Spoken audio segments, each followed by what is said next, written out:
একদিন নবী মুহাম্মদ সাল্লাল্লাহু আলাইহি ওয়াসাল্লাম এর দরবারে এক ব্যক্তি এসে ইসলাম গ্রহণ করলেন। তিনি তখন নবীজির কাছে বললেন, হে আল্লাহর রাসূল, আমি ইসলামের সব বিধান মানতে চাই, কিন্তু মিথ্যা বলা আমার অভ্যাস। আমি এই অভ্যাস ছাড়তে পারব না। আপনি আমাকে এমন একটি উপদেশ দিন যা আমি মেনে চলতে পারি।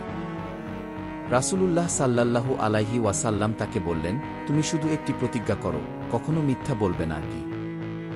লোকটি মনে মনে ভাবল, এ তো খুব সহজ। এরপর তিনি ইসলাম গ্রহণ করলেন এবং নবীজির কাছ থেকে বিদায় নিয়ে চলে গেলেন। কিন্তু যখনই তিনি কোনো খারাপ কাজ করতে চাইলেন, তখনই মনে পড়ে গেল, যদি রাসূল সাল্লাল্লাহু আলাইহি ওয়াসাল্লাম জিজ্ঞেস করেন, তাহলে কি আমি সত্য বলব? যদি সত্য বলি তাহলে আমার লজ্জা হবে, আর মিথ্যা তো আমি বলব না। এভাবে ধীরে ধীরে তিনি সব খারাপ কাজ ছেড়ে দিলেন। কিছুদিন পর তিনি আবার রাসূল সাল্লাল্লাহু আলাইহি ওয়াসাল্লাম এর কাছে এলেন এবং বললেন, হে আল্লাহর রাসূল, আপনার সেই একটি উপদেশ আমার জীবন পরিবর্তন করে দিয়েছে। আমি এখন আর কোনো মন্দ কাজ করি না। কি? এই গল্প থেকে আমরা শিখতে পারি, সত্যবাদিতা শুধু একটি ভালো গুণ নয়, এটি মানুষকে সব পাপ থেকে দূরে রাখার একটি গুরুত্বপূর্ণ মাধ্যম।